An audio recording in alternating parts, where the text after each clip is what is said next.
Hey everyone, welcome to judiciary plus. तो जैसे कि आप सबको पता है, हम रन कर रहे हैं लिमिटेशन एक्ट की सीरीज़। हमने ऑलरेडी 5 लेक्चर रिकॉर्ड कर लिया है, सारे अपलोडेड है, प्ले लिस्ट भी क्रिएट कर दी है। तो सारे लेक्चर्स आपको एक ही जगह पे मिल जाएंगे। तो जल्दी से जाइए, अगर आपने वीडियोज़ नहीं देखे हैं, 5 वीडियो देखिए एंड देन इस वीडियो पर आइए, क्योंकि आज हम कवर करने वाले हैं सेक्शन नंबर 16 से, जो कि बहुत ज़्यादा इंपॉर्टेंट होने वाला है। एंड ये सारे प्रोविजंस अभी जो मैं कवर कर रही हूँ ना, ये मिडिल ऑफ द एक्ट है और बहुत ज़्यादा इंपॉर्टेंट है। बिल्कुल मिस नहीं कीजिएगा, बार बार देखिएगा। समझ में नहीं आया, वीडियो पीछे करके देखिएगा। समझ में आ गया, रिवीजन के लिए आप 2x पे 1.5x पे जो भी आपको सहूलियत लगती है उस पर आप देख सकते हैं। तो चलिए, मैं आपका टाइम वेस्ट नहीं करूँगी ज़्यादा, क्योंकि मुझे भी पता है आपके एग्ज़ाम्स आ रहे हैं। एंड चलिए स्टार्ट करते हैं आज के लेक्चर के साथ। आज का लेक्चर स्टार्ट होने वाला है हमारा सेक्शन नंबर 16 से, जो कि बात करता है effect of death on or before the accrual of right to sue. Death का इफेक्ट क्या होगा राइट टू सू पे, ठीक है। जो है ऑन और बिफोर हो गया है, ठीक है। एक्रूअल ऑफ राइट टू सू के पहले हो गया या उस टाइम में ही हो गया। चलिए डिटेल में पढ़ते हैं इस सेक्शन को। सबसेक्शन 1 क्या बोल रहा है? Where a person who would, if he were living, have a right to institute a suit or make an application dies before the right accrues, or where a right to institute a suit or make an application accrues only on the date of the person, the period of limitation shall be computed from the time when there is a legal representative of the deceased capable of instituting such suit or making such application. ये section जो है बहुत ही simple चीज़ बोल रहा है। जब कोई person जो है वो जिंदा है और उसके पास राइट है सूट इंस्टीट्यूट करने का या एप्लीकेशन मेड करने का, वो मर जाता है। कब मर जाता है? बिफोर, जब उसका राइट अक्रू हुआ, यानी कि राइट अराइज हुआ।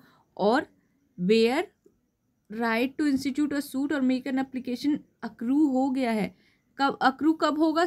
कब होगा? Only on the death of the person, ठीक है। तो पीरियड ऑफ लिमिटेशन जो है कंप्यूट कब से होगा? उस टाइम से जब उसका लीगल रिप्रेजेंटेटिव जो है, जो डिसीज्ड है, यानी कि मरा हुआ आदमी का जो लीगल रिप्रेजेंटेटिव है, उसको वो कैपेबल हो जाएगा सूट इंस्टीट्यूट करने के लिए या वो एप्लीकेशन मेड करने के लिए। तो इतनी सिंपल सी चीज़ है कि कोई पर्सन जो है अगर लिविंग है और उसके पास राइट अक्रू होता है किसी सूट फाइल करने का, एप्लीकेशन मेड करने का। या दूसरा केस क्या, ये पहला केस था, दूसरा केस है कि राइट कब अक्रू होगा? Only on a death of such person, ठीक है। वो जो पर्सन है उसके डेथ पे ही राइट अक्रू हो रहा है।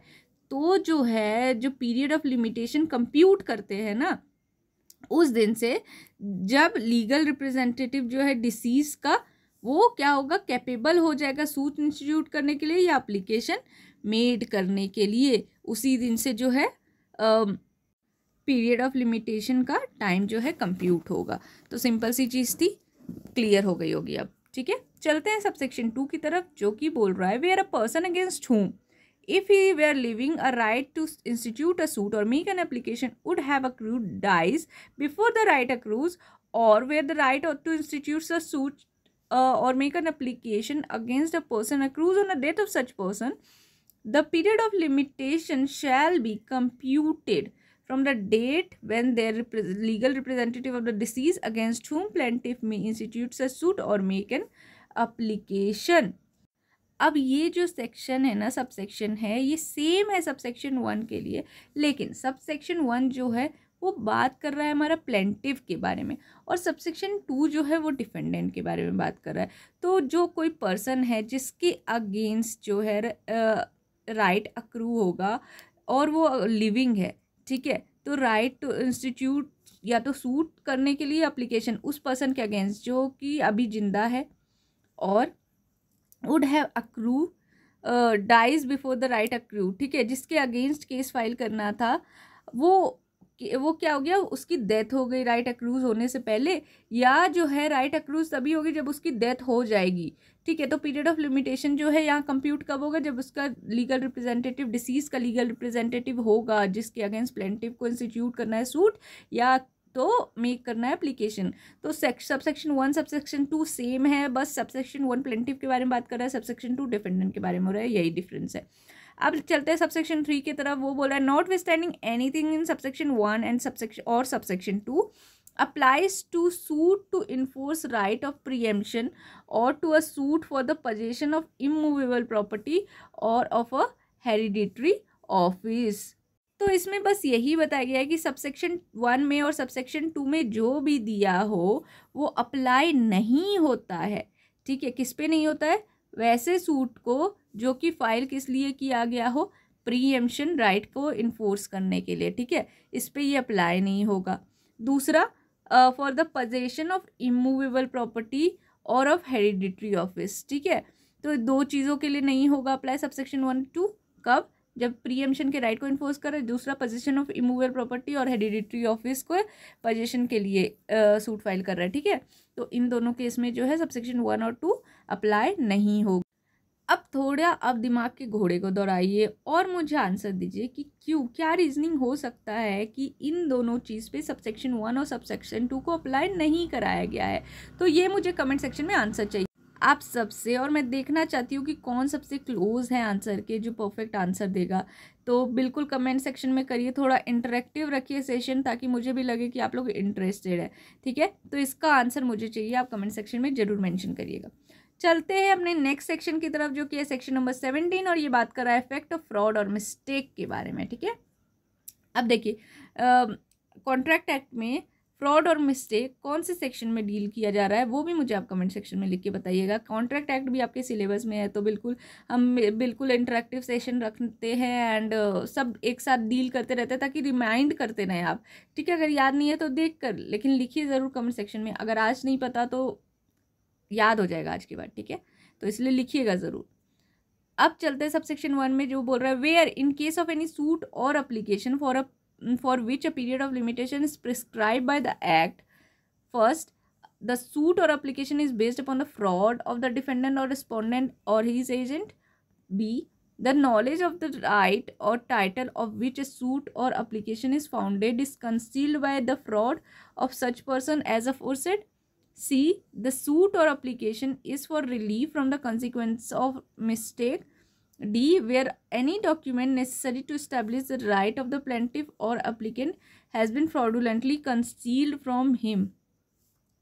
ठीक है, the period of limitation shall not begin to run until the plaintiff or defendant has discovered the fraud or mistake, or could with reasonable diligence have discovered it, or in the case of a concealed document until the plaintiff or the applicant first had the mean of producing the concealed document or compelling its production. ठीक है, तो क्या बोल रहा है, जब, ठीक है, किसी इन केस ऑफ एनी सूट, किसी सूट में या एप्लीकेशन में जिसके लिए पीरियड ऑफ लिमिटेशन जो है prescribe, period of limitation is prescribe by this act. अब कोई सूट है, एप्लीकेशन है, जिसके लिए पीरियड ऑफ लिमिटेशन कहाँ प्रिस्क्राइब है, इस एक्ट में, लिमिटेशन एक्ट में प्रिस्क्राइब है। और वैसे सूट और एप्लीकेशन जो है वो किस पे बेस्ड है, किसी डिफेंडेंट के फ्रॉड पे बेस्ड है। ठीक है, या रिस्पोंडेंट या उसके एजेंट के फ्रॉड पे बेस्ड है। अब लिमिटेशन, पीरियड ऑफ लिमिटेशन तो कैसे निकालेंगे, वो इस एक्ट में दिया गया है। ठीक है, लेकिन वो सूट और एप्लीकेशन बेस्ड ही है किसी फ्रॉड पे, डिफेंडेंट के या रिस्पोंडेंट के या उसके किसी एजेंट पे, या जो नॉलेज था राइट और टाइटल का जिसपे सूट और एप्लीकेशन फाउंड किया गया है वो छुपाया गया था फ्रॉडुलेंटली। ठीक है, कि ऐसे पर्सन के द्वारा, यानी कि उस डिफेंडेंट या रिस्पोंडेंट या उसके एजेंट के द्वारा छुपाया गया है। तीसरा, सूट और एप्लीकेशन जो है वो किस चीज़ के लिए, रिलीफ के लिए है, मिस्टेक के कॉन्सिक्वेंसेस के रिलीफ के लिए है। चौथा, जब कोई डॉक्यूमेंट जो है वो नेसेसरी है ताकि इस्टेब्लिश करा जा सके प्लेंटिफ या एप्लीकेंट का राइट, उसको भी कंसील कर लिया गया है फ्रॉडुलेंटली। ठीक है, तो क्या होगा ऐसे केस में, पीरियड ऑफ लिमिटेशन जो है वो बिगिन नहीं होगा अनटिल प्लेंटिफ और एप्लीकेंट ने डिस्कवर कर लिया है कि फ्रॉड और मिस्टेक जो है वो रीजनेबल डिलीजेंस से भी नहीं पाया जा सकता था। ठीक है, सॉरी, इसमें क्या बोल रहा है कि पीरियड ऑफ लिमिटेशन जो है आपका रन नहीं करेगा तब तक जब तक ये नहीं जाना जा सके कि ये जो फ्रॉड है और मिस्टेक हुआ है ये रीजनेबल डिलीजेंस से भी नहीं डिस्कवर किया जा सकता था। ठीक है, अगर रीजनेबल डिलीजेंस से आप डिस्कवर कर सकते थे तो फिर पीरियड ऑफ लिमिटेशन का जो कंप्यूटेशन है वो रन होना शुरू हो जाता। लेकिन यहाँ पे आपके रीजनेबल डिलीजेंस के बाद भी अगर आप वो मिस्टेक या फ्रॉड जो है वो सस्पेक्ट नहीं कर पा रहे हो तो क्या होगा, पीरियड ऑफ लिमिटेशन रन नहीं होगा। ठीक है, और जिस केस में कंसील हुआ है डॉक्यूमेंट तो वहाँ द अंटिल द प्लेंटिफ और the applicant first had the mean of producing the concealed document और कंपेल्ड इट्स प्रोडक्शन। ठीक है, तो जहाँ पे डॉक्यूमेंट कंसीलिंग की बात हो रही है ना, वहाँ कब तक नहीं शुरू होगा, जब तक प्लेंटिफ या अप्लीकेंट जो है फर्स्ट हैड उसके पास पहले मीन्स था कि वो ऐसा कंसील डॉक्यूमेंट या कंपेल्ड जो डॉक्यूमेंट का प्रोडक्शन था वो पहले देख सकता था, तब तो रन होना चालू हो जाएगा। लेकिन अगर उसके पास ऐसा कोई मीन्स नहीं था तो वहाँ पे भी रुक जाएगा। तो ये सेक्शन सिंपल ये बात कर रहा है कि अगर किसी फ्रॉड या मिस्टेक के कारण ऐसे कोई सूट या एप्लीकेशन फाइल नहीं हुई है तो पीरियड ऑफ लिमिटेशन जो है आपका स्टार्ट नहीं होगा जब तक वो फ्रॉड डिस्कवर ना हुआ हो। और अगर, लेकिन इसमें कुछ एक्सेप्शन है कि अगर रीजनेबल डिलीजेंस या फ्रॉड वो जो है फ्रॉड या मिस्टेक जो भी केस है, अगर आप जान सकते थे कि रीजनेबल डिलीजेंस लेते तो आप डिस्कवर कर लेते ऐसी चीज़, तो वहाँ पे रन होना स्टार्ट हो जाएगा। नॉर्मल जैसे चलता है वैसे ही चलेगा। और डॉक्यूमेंट के केस में अगर आपके पास पहले फर्स्ट मीन था कि आप देख सकते हो तो उस जगह पे भी चलना स्टार्ट हो जाएगा। लेकिन अगर रीजनेबल डिलीजेंस के बाद भी आप डिस्कवर नहीं कर सकते थे, अगर आपको एक रीजनेबल पर्सन माना जाए तो फिर वहाँ पे रुक जाएगा, वहाँ पे जो है पीरियड ऑफ लिमिटेशन जो है बिगिन ही नहीं होगा। ठीक है, अब यहाँ पे 3 प्रोवाइजो दिए गए, देखते हैं। Provided that nothing in this section shall enable any suit to be instituted or application to be made to recover or enforce any charge against or set aside any transaction affected any property which। अब provided क्या बोल रहा है कि इस section में कुछ भी नहीं है जो इनेबल करे किसी सूट को या एप्लीकेशन को किस चीज़ के रिकवर करने के लिए, इन्फोर्स करने के लिए कोई चार्ज, ठीक है, या सेट असाइड करने के लिए कोई ट्रांजैक्शन जो अफेक्ट हुआ है। ठीक है, यहाँ पे क्लैरिफिकेशन दे दिया गया है कि इस सेक्शन में कुछ भी ऐसा नहीं है जो इनेबल करता है किसी सूट को इंस्टीट्यूट करने के लिए या कोई एप्लीकेशन मेड करने के लिए, किस चीज़ के लिए, रिकवर करने के लिए, इन्फोर्स करने के लिए कोई भी चार्ज, या सेट असाइड करने के लिए कोई ट्रांजैक्शन जो अफेक्ट हुआ है ना इस ड्यू टू फ्रॉड और ड्यू टू मिस्टेक, वो ये चीज़ पे ये अप्लाई नहीं होगा। तो इस सेक्शन में कुछ भी नहीं है जो इनेबल करेगा किसी सूट को इंस्टीट्यूट करने के लिए, एप्लीकेशन को मेड करने के लिए, किस चीज़ के लिए, रिकवर करने के लिए, इन्फोर्स करने के लिए किसी चार्ज जो किसी पर्सन के अगेंस्ट हुआ है, या सेट असाइड करने के लिए कोई भी ट्रांजैक्शन जो अफेक्ट हुआ है। ठीक है, और किसके regarding, any property which in a case of fraud has been purchased for a valuable consideration by a person who was not a party to the fraud and did not at the time of purchase know or was reason to believe that he has a fraud has been committed। कोई fraud का case है, ठीक है, और has been purchase for, उसने पैसे देके कोई प्रॉपर्टी खरीदी है किसी पर्सन से और उसको पता नहीं था कि ये फ्रॉड किया गया है यहाँ पे, या उसको रीज़न टू बिलीव भी नहीं था, वो कहीं से उसके पास कोई जरिया नहीं था ये पता करने के लिए कि यहाँ फ्रॉड हुआ है, उसने गुड फेथ में खरीदा है, तो फिर जो है वैसा ट्रांजैक्शन यहाँ पे अफेक्ट नहीं होगा, उसको सेट असाइड नहीं किया जा सकता है क्योंकि वो गुड फेथ में उसने परचेज किया था। ठीक है, और ना ही उसके अगेंस्ट कोई चार्ज लगाया जा सकता है। दूसरा क्या बोल रहा है, मिस्टेक का केस, ये फर्स्ट वाला फ्रॉड का केस था, दूसरा वाला मिस्टेक का केस है, उसने परचेज कर लिया वैल्यूएबल कंसिडरेशन दे के और subsequently to the transaction in which the mistake was made by a person who did not know or reason to believe that mistake has happen. तो अब मिस्टेक के केस में भी सेम है, ऐसा ट्रांजैक्शन सेट असाइड नहीं होगा, ना ही कोई चार्ज लगाया जाएगा उसके अगेंस्ट। ठीक है, थर्ड क्या केस है, इन केस ऑफ कंसील्ड डॉक्यूमेंट वाले केस में उसने परचेज किया वैल्यूएबल कंसिडरेशन देकर बाय अ पर्सन जिस और उस पर्सन से जो कि पार्टी नहीं था, वैसे फ्रॉडुलेंट ट्रांजैक्शन से या वैसे कंसीलमेंट जिसने किया है उसमें वो पार्टी नहीं था। Did not at the time purchase, वो उसको पता भी नहीं था, उसके पास कोई रीज़न टू बिलीव भी नहीं था कि डॉक्यूमेंट जो है कंसील हुआ है। ठीक है, यहाँ पे जो है कंसील परचेज किया है और उस पार्टी से किया जिसको नॉलेज नहीं था। मिस्टेक किया है, मिस्टेक के केस में फिर परचेज किया गया है इन विच द मिस्टेक और पर्सन को पता नहीं था। फ्रॉड के केस में भी सेम मिस्टेक, फ्रॉड हुआ है बट पर्सन को पता नहीं था, तो ऐसे केस में जो है वैसे ट्रांजैक्शन को सेट असाइड नहीं किया जाएगा और रिकवर भी नहीं किया जाएगा, कोई चार्ज भी नहीं लगाया जाएगा। तो ये था इसका प्रोवाइजो, 3 प्रोवाइजो, ठीक है। अब चलते हैं सबसेक्शन 2 की तरफ, और ये बात करता है where a judgment debtor has by fraud or force prevented the execution of a decree or order within the period of limitation, the court may, on the application of the judgment creator made after the expiry of the said period, extend the period of execution of the decree or order।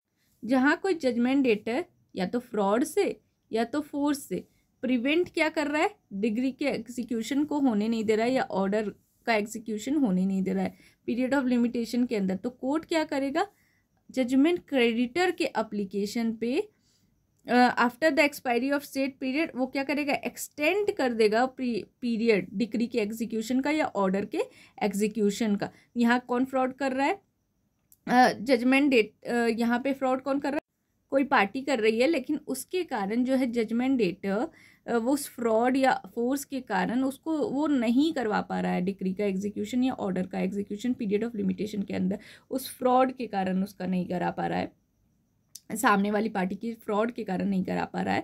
तो court क्या करेगा, judgement creditor के application पे वो जो expiry, जब expire हो जाएगा ना वैसा पीरियड ऑफ लिमिटेशन, तब एक्सटेंड कर देगा फिर से period of execution of decree या ऑर्डर को, क्योंकि यहाँ पे कोई मिस्टेक नहीं है जजमेंट डेटर के द्वारा, तो यहाँ पे जो है पीरियड ऑफ लिमिटेशन एक्सटेंड हो जाएगा। एक प्रोवाइजो भी इसके साथ अटैच है, बोल रहा है provided that such application is made within 1 year from the date of discovery of fraud and cessation of force as the case may be. बहुत इंपॉर्टेंट है, 1 ईयर के अंदर अंदर आपको जो है डिस्कवरी के 1 ईयर के अंदर अंदर आपको एप्लीकेशन फाइल कर देना है, ठीक है, तभी आप इस सेक्शन का बेनिफिट उठा सकते हैं, अदरवाइज नहीं उठा सकते हैं, ठीक है। अब चलते हैं नेक्स्ट सेक्शन की तरफ, जो है सेक्शन नंबर 18, और ये बात कर रहा है effect of acknowledgment in writing, ठीक है। अब ये बोल रहा है where before the expiration of prescribe period for a suit or application in respect of any property or right an acknowledgment of liability in respect of such property or right has been made in writing signed by the other party against whom such property or right is claimed or by any person through whom he derives his title or liability, a fresh period of limitation shall be computed from the date when acknowledgement was so signed। अब क्या बोल रहा है, जहाँ जिस दिन expire होता ना पीरियड, प्रिस्क्राइब पीरियड किसी सूट फाइल करने का या एप्लीकेशन मेड करने का किसी प्रॉपर्टी के रिस्पेक्ट में, ठीक है, तो प्रॉपर्टी के रिस्पेक्ट में या राइट के रिस्पेक्ट में, तो अगर कोई एक्नॉलेजमेंट लाइबिलिटी का उस प्रॉपर्टी के रिस्पेक्ट में या राइट के रिस्पेक्ट में राइटिंग में साइन करके अगर पार्टी दे दिया जिसके अगेंस्ट वो प्रॉपर्टी या राइट में क्लेम किया जा रहा है, तो जो पर्सन है थ्रू हुम ही डिराइव्स इट टाइटल और लाइबिलिटी, उसके लिए फ्रेश लिमिटेशन ऑफ पीरियड जो है कंप्यूट होगा उस दिन से जिस दिन वो एक्नॉलेजमेंट साइन किया गया। सिंपल शब्दों में समझाती हूँ कि ए बंदा है ए, ठीक है, और बी है। अब जो है ए के पास राइट है कि वो बी के अगेंस्ट सूट फाइल करे किसी प्रॉपर्टी के अगेंस्ट, किसी राइट के अगेंस्ट, ठीक है। अब बी ने क्या किया, बी ने एक्नॉलेज कर लिया। अब उसके पास मान लीजिए 3 ईयर्स का टाइम है, ठीक है, 3 ईयर्स के टाइम है। अभी चल रहा है अक्टूबर, फॉर एग्जाम्पल अक्टूबर, आज क्या डेट है, आज हमारा डेट है 28, ठीक है, 28 अक्टूबर, 29 अक्टूबर चल रहा है हमारा, एंड जो है हमारा पीरियड ऑफ लिमिटेशन 23 का चल रहा है। पीरियड ऑफ लिमिटेशन हमारा कब ख़त्म होगा, 28 अक्टूबर फॉर एग्जांपल देख लीजिए। बाकी तो कंप्यूट करने का हमारा डिफरेंट तरीका होता है, बट अभी फॉर एग्जांपल हम देख रहे हैं कि मान लीजिए 28 अक्टूबर ख़त्म होगा 26 को, ठीक है, 2026 को। अब क्या करेंगे, यहाँ पे जो है, यहाँ पे बी के अगेंस्ट केस फाइल करना था। अब क्या हुआ, बी ने यहाँ पे क्या किया, बी ने जो है ये मान लीजिए 24 अप्रैल 2025 में इसने एक राइटिंग में एक्नॉलेजमेंट दे दिया ए को कि हाँ मैं मानता हूँ कि तुम मेरे से ये पाते हो ये प्रॉपर्टी या राइट मैं मानता हूँ कि मेरी ये लाइबिलिटी है कि मुझे ये तुम्हें देना है, तो उस 24 अप्रैल 2025 से एक फ्रेश जो है प्रिस्क्राइब पीरियड कंप्यूट हो जाएगा 3 साल का। इसको अगेन ये जो पीरियड ख़त्म होने वाला था, यहाँ से फिर से एक नया पीरियड ऑफ लिमिटेशन स्टार्ट हो जाएगा। यही एक सिंपल मीनिंग था। अब एकदम अच्छे से क्लियर हो गया होगा। नहीं हुआ होगा तो कमेंट सेक्शन में आप बिल्कुल पूछ सकते हैं। कमेंट ऑन इसलिए ये आपके लिए। सब सेक्शन 2 क्या बोल रहा है? Where the writing containing the acknowledgement is undated, oral evidence may be given of the time when it was signed, but subject to the provision of Indian Evidence Act of 1872, oral evidence of its content shall not be received।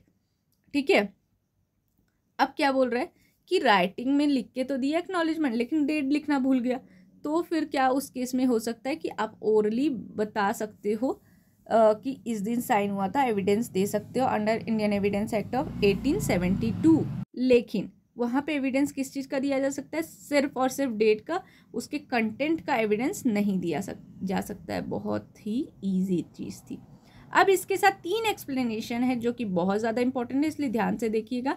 ये बोल रहा है for the purpose of this section an acknowledgment may be sufficient though it omit to specify the exact nature of the property or right or avers that the time of payment, delivery or performance or enjoyment has not yet come or is accompanied by a refusal to pay, delivery, perform or permit to enjoy, or is coupled with the claim to set off, or is addressed to a person other than a person entitled to the property or right।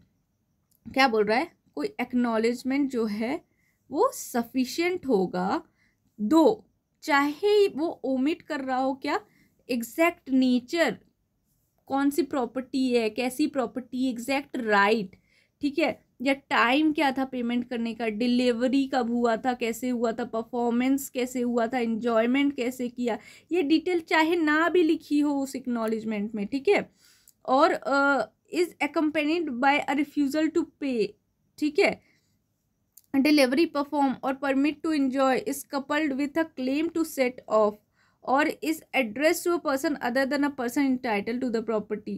ठीक है, तो मतलब simple शब्दों में आप यही समझिए कि एक्नॉलेजमेंट तब भी सफिशिएंट होगा अगर माइनर डिटेल ना भी दी हो। अगर वो अपनी लाइबिलिटी मान रहा है that would be sufficient for us, ठीक है, कि उस दिन से new period of limitation start हो सकता है। बस सिंपल यही था इसमें एक्सप्लेनेशन ए में। एक्सप्लेनेशन बी बोल रहा है the word sign means signed either personally or by an agent duly authorized in this behalf। Signed मतलब क्या होगा? या तो खुद भी कर सकता है या तो उसके एजेंट के थ्रू भी साइन कर सकता है, इस सेक्शन के अंदर सिर्फ, ठीक है, 18 नंबर सेक्शन के अंदर।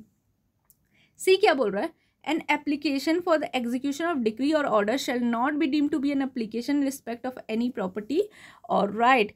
जब कोई एप्लीकेशन बना रहे किस चीज़ के लिए? एग्जीक्यूशन ऑफ डिक्री या ऑर्डर के लिए, उसको नहीं माना जाएगा टू बी एन एप्लीकेशन। किस चीज़ के लिए? वो एप्लीकेशन किस चीज़ के लिए? एग्जीक्यूशन ऑफ डिक्री या ऑर्डर के लिए।